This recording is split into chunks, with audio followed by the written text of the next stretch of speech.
everyone, and happy Monday. Thanks so much for joining us on UpNorthLive Unscripted at 6:30. I am Maya Engel, live in our digital studio, and just to give you a heads up of what to expect today, our shows this week will be a little different because unfortunately, sports director Harrison Beebe decided to take a vacation, well-deserved, and of course it is summertime, so a lot of high school sports are out for the year anyway, but we're not going to have sports tonight, so just keep that in mind. But besides that, we have a really great show planned for you. But first of all, let's talk about something that a lot of people are talking about today, and that is the weather.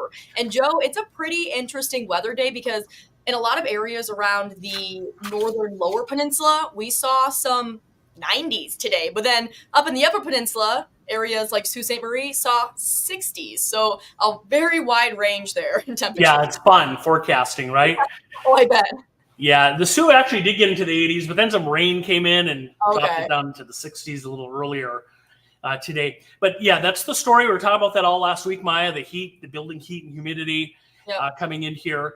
And that is the case. It's going to stick around for a couple more days, I think. We're not going to go from 90 to 50. It'll be kind of a slow decline in the temperature a little later in the week. And along with that, the chance for some showers and storms, including tonight for a couple spots.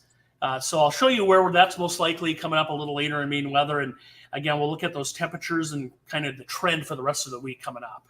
Perfect. Yeah, we'll touch base with you again in a few minutes, Joe. But we are going to start off with our question of the day. And today, that is, do you think warning labels on social media platforms should be required? Right now, 63% of people have said yes, 37% have said no. You can scan that QR code on your screen now to let us know what you think about this. But just to give you some background information, you may have heard about this either on UpNorthLive News at 5 or maybe our website or some other social media or news outlet. But the U.S. Surgeon General is demanding Congress put a warning label on social media apps, kind of similar to the ones on cigarettes and alcohol. So the Surgeon General cited social media as an important contributor to the ongoing mental health crisis in young people. And he pointed to a 2019 American Medical Association study that showed teens who spend 3 hours a day on social media double their risk of depression.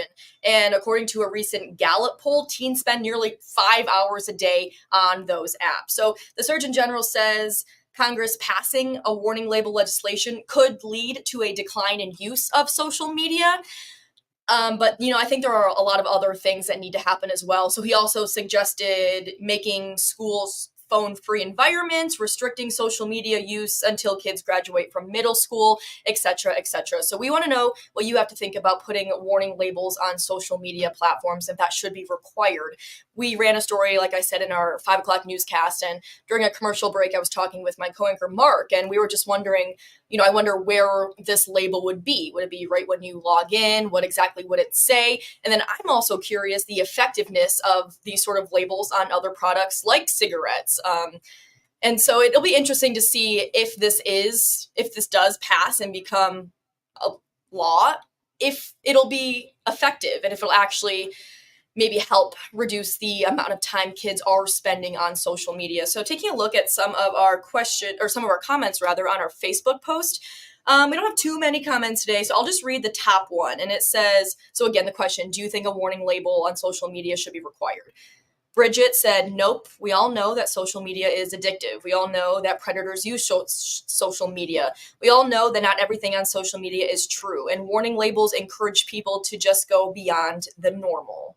A few other comments there. You can go onto our Facebook page, UpNorthLive, to look at those. But also, if you have something to say about this topic, you can leave a comment while you're watching live, if you're watching on Facebook, X, or YouTube, and we will get to those comments when they come in. But so I will put this question of the day back up in a few minutes, but I'm going to switch gears to one of our top stories that we are working on today, and that is an expansion project at North Central Michigan College that is in Petoskey. So they are starting renovations today, and the goal of this project is to fill gaps in the Northern Michigan workforce. And the price tag for this project is about $20 million total. That's over the next 2 years. So the project includes renovations of the health building, the science center, along with the technology building. And today they're kind of starting small, despite the big $20 million price tag. Today they're starting with renovating the nursing corridor for $1 million. That is expected to be done in October. So our reporter, Daniel Zivian, was there today, and he has more on this renovation. We just began a new licensed practical nursing program, and those students need access to this resource now. So we're working hard to get the renovation phase 1 done now. And then phase 2 will be an expansion to Health Education Science Center, classroom space, student study enclaves. Health Dean Brent Lefebvre says this goes beyond fixing the familiar nursing shortage, providing hands-on training simulations for the students this fall. 4 actual hospital rooms that look just like a normal hospital room would be, and each room will have a control room where a simulation technician who handles the mannequin and an instructor will sit behind the glass and allow the students to basically care for that patient, the high-fidelity mannequin. Next door, the college will raise its tech building for a new one at the same spot. Finley says State Senator John DeMoose helped acquire more than half of the funding, with Michigan's congressional members sending money from Washington too. Initially, this project had a price tag of about 10 or 12 million before the pandemic. Prices have literally doubled. And so that's how high we now need to reach to get this done, again, to serve Northern Michigan even better.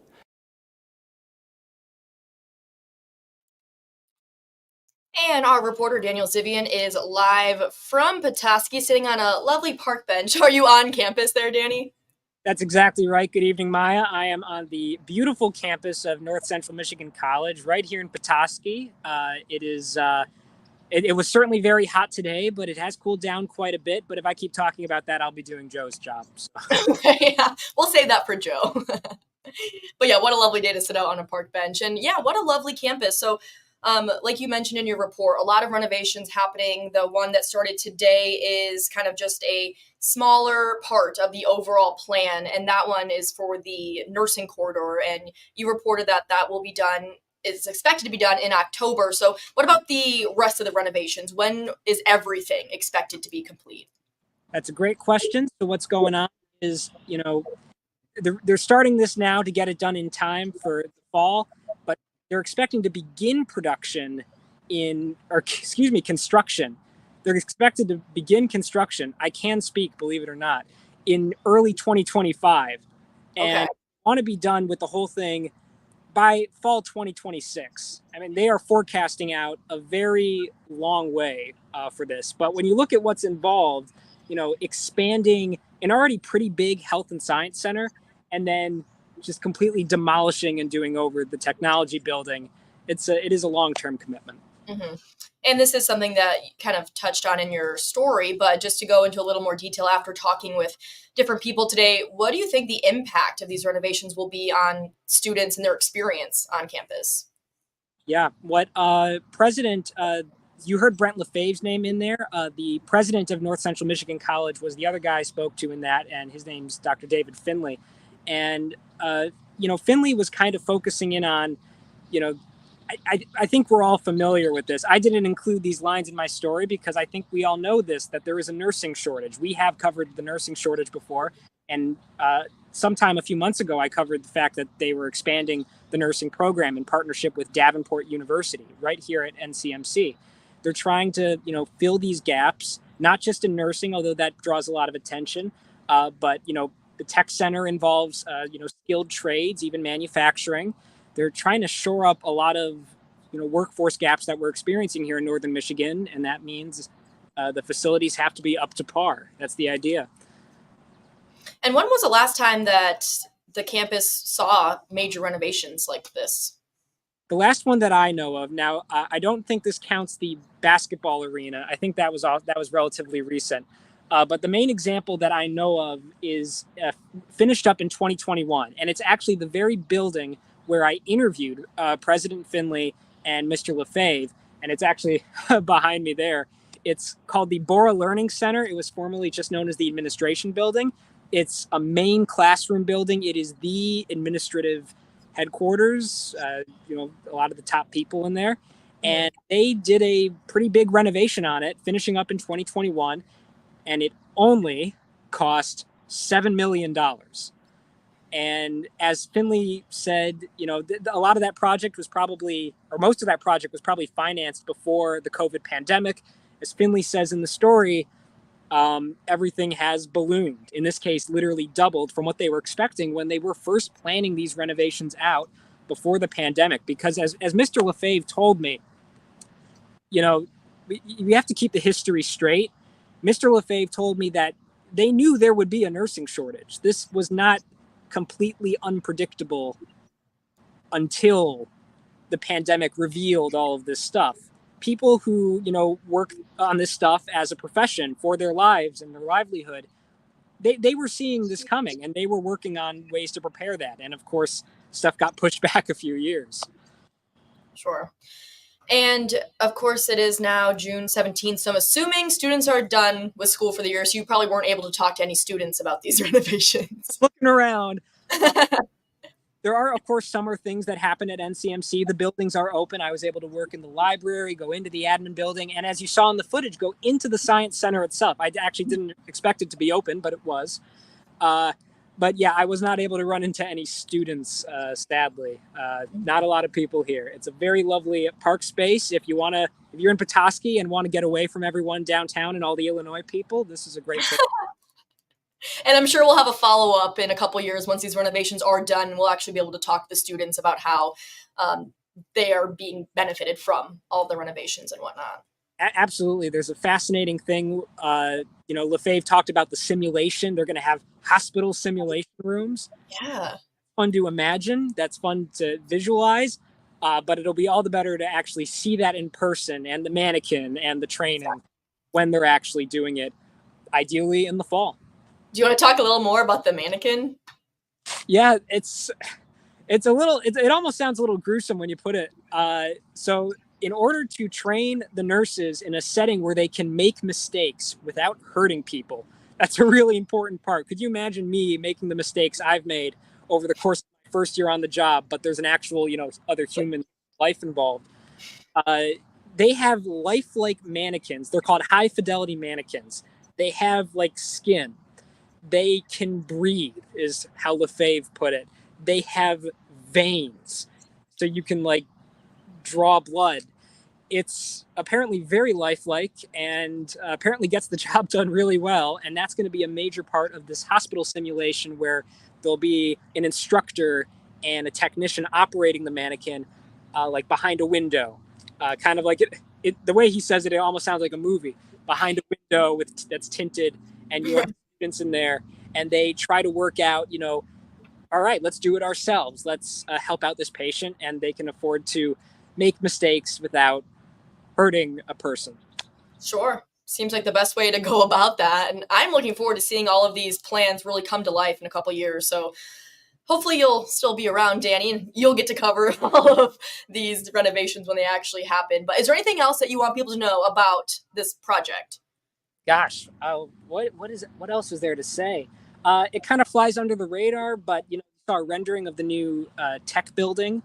That's it definitely looks a bit more modern. The tech building currently looks more in line with the rest of the buildings on campus. There's a particular style, presumably sometime in the 20th century when they built these buildings.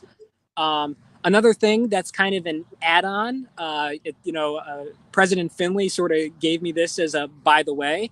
But one of the other major things that they do here, and I have actually covered this program once, I believe, is their childcare program. Similar to simulating things, they actually have a house here on campus where a student can be in there and practice childcare, and they'll bring in some kids, or maybe they won't. Maybe it's just an empty room with some toys. Yeah.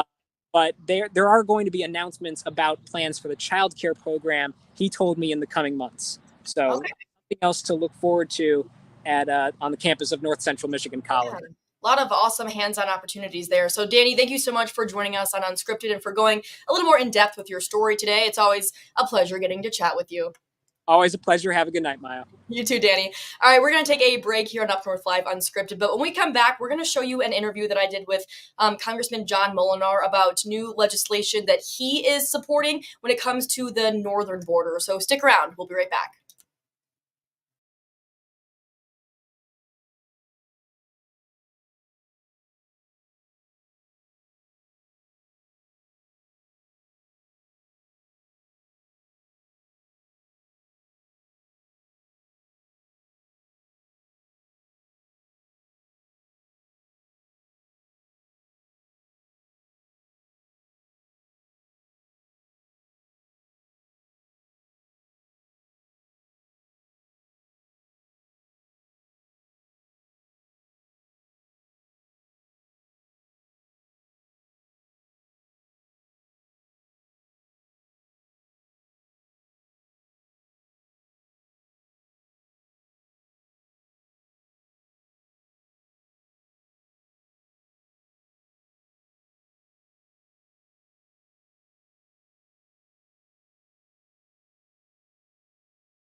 All right, welcome back, everyone. We are going to switch gears here and talk about another story that we are working on today, and that is legislation that Congressman John Molinar is supporting. It's called the Northern Border Security Enhancement and Review Act, and it's to address security concerns at the U.S.-Canada border. So I talked with the congressman today to ask him more about the legislation, why he thinks it is needed, what the main points are, and where it stands today.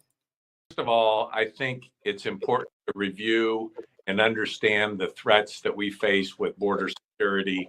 And this would require an annual assessment, a threat assessment, and a review. More and more, we're seeing problems at our northern borders. We're aware of the millions of people coming across the southern border, but just since the beginning of this year, over 170 people that are on the terrorist watch list have been apprehended at our northern border.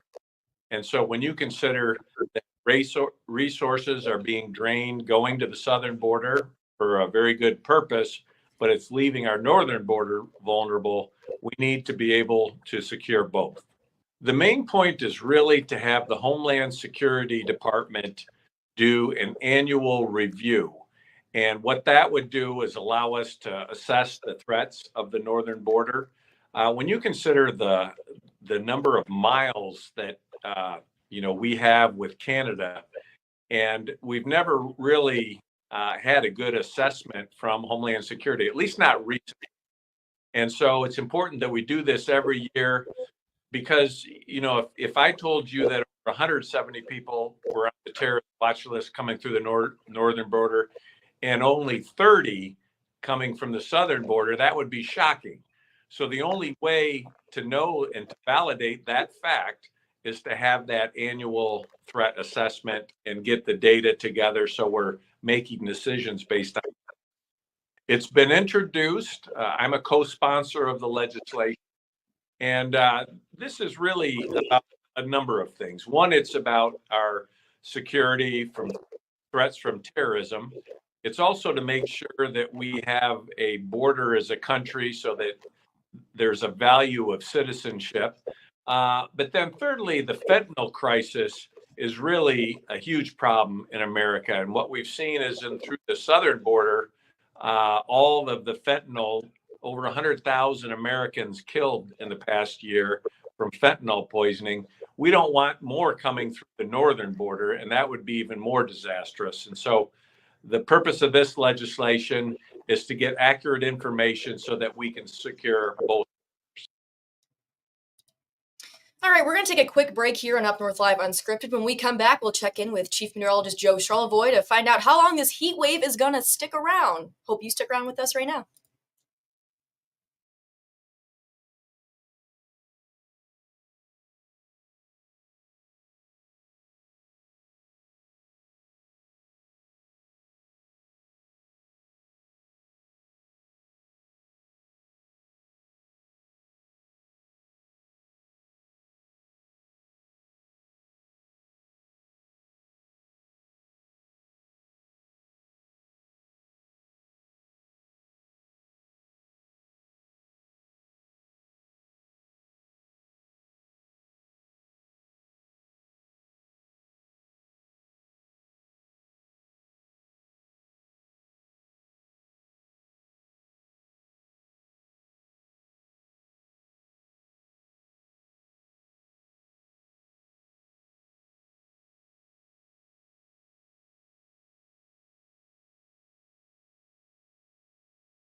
Welcome back, everyone. Let's bring in our Chief Meteorologist, Joe Charlevoix, to talk some weather. And gosh, Joe, it was a hot start to the week. Yeah, it feels like June, doesn't it? Sort of. Yeah.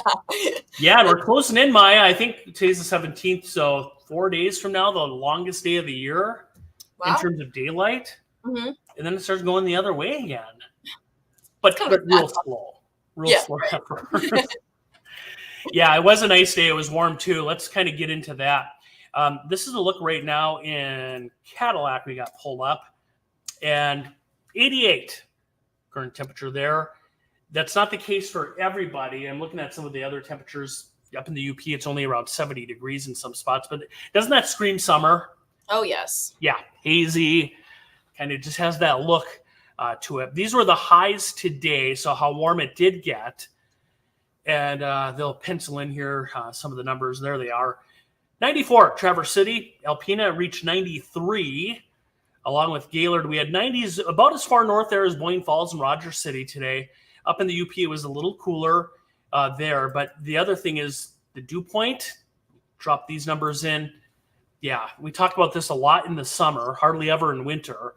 But the higher the number, the more tropical it feels. And this is what they deal with down in the deep south pretty much all summer. We get this on occasion, dew points near 70, but it feels really muggy out there. There is a front off to our west. It's right there, Central Lake Superior, back toward Minneapolis.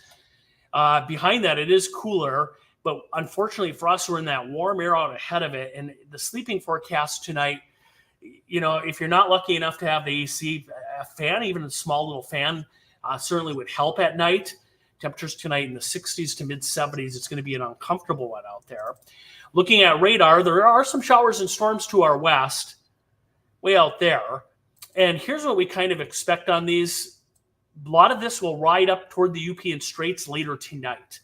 So Sault Ste. Marie, Newberry, you have stand a decent chance there for some showers, maybe a couple thunderstorms tonight.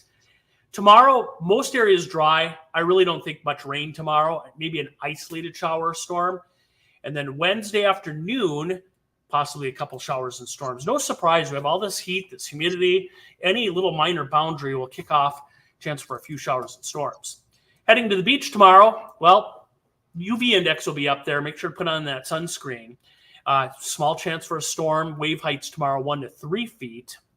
And if you're wondering about, well, what are those water temperatures? They're mainly, again, in the 50s and 60s. And Maya, here's the extended forecast, and it looks like a lot of rain because it's kind of littered with chances for showers and storms. But just about the chance each day, but it's not going to rain the whole day. Slowly we cool down. We're back into the 70s by Sunday and Monday of next week. So we just got to get through this week of heat. Yes. All right. Thank you so much, Joe. We are going to take one more break, but we'll be back in just a few minutes. Stick around. You're watching UpNorthLive Unscripted.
Let's take one last look at our question of the day. Do you think warning labels on social media platforms should be required? 63% of voters said yes, 37% said no. There is still time to vote. You can scan that QR code on your screen now to let us know what you think about this. But once again, thank you so much for joining us on Up North Live Unscripted. I hope your week has been off to a fabulous start, and I'm looking forward to seeing you all back here tomorrow on Up North Live Unscripted. Take care, everyone.